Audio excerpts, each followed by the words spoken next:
Itu dimulai denganmu. Besi menajamkan besi, orang menajamkan sesamanya. Amsal 27 ayat 17. Terjemahan dari The Message dari ayat tema berkata, engkau memakai besi untuk menajamkan besi, dan seorang teman menajamkan temannya. Amsal 27 ayat 17. Mungkin engkau memperhatikan bahwa teman dekatmu atau yang lain di gerejamu, persekutuan, kelompok sel, atau kelompok pengurus tidak terlalu bersemangat untuk pertumbuhan rohani dan firman Tuhan sebagaimana seharusnya. Engkau bahkan bisa jadi pemimpin dari grup yang demikian. Hal yang pertama untuk memulai adalah untuk memeriksa dirimu, karena kelaparan melahirkan kelaparan. Sebagai pemimpin kelompok, seberapa bergairahnya engkau untuk firman? Seberapa bersemangatnya engkau tentang hal-hal rohani? Gairah itu terbukti dan menular. Terhadap apa engkau lapar atau bergairah, dalam sekejap akan menggesek mereka yang ada di sekitarmu. Tidakkah engkau memperhatikan bahwa seringkali ketika seseorang menguap, mereka yang ada di sekitarnya mungkin mulai menguap juga. Atau ketika seseorang berkata, aku lapar, yang lain yang ada di situ dan juga mungkin belum makan, dalam sekejap menyadari kelaparan.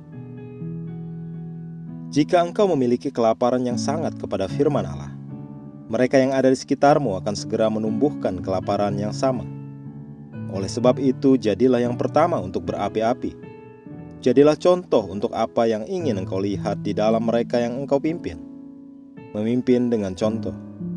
Misalnya, jangan hanya mendorong mereka untuk berdoa. Engkau harus jadi pendoa. Tetapi jika seorang gembala tidak penuh dengan doa, dan ia mengadakan pertemuan doa, dia bisa saja hanya menghabiskan waktu, karena pertemuan itu tanpa ada roh.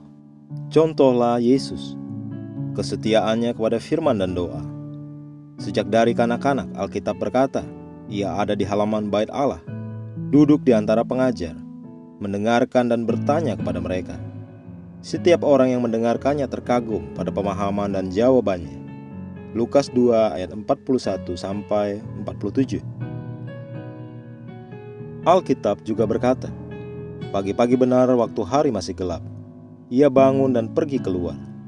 Ia pergi ke tempat yang sunyi dan berdoa di sana. Markus 1 ayat 35.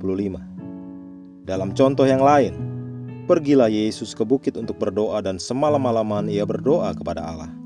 Lukas 6 ayat 12. Jadi itu harus dimulai dengan dirimu. Pertumbuhan rohani atau jumlah bukanlah rahasia, mujizat atau kebetulan. Itu adalah penerapan dari prinsip dan cara yang diungkapkan.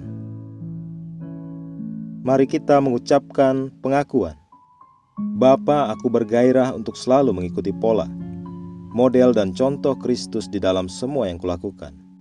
Aku mencontoh keseriusannya kepada firman dan doa. Aku bertindak dan berbicara seperti Yesus, karena sebagaimana ia, demikian juga aku di dunia ini.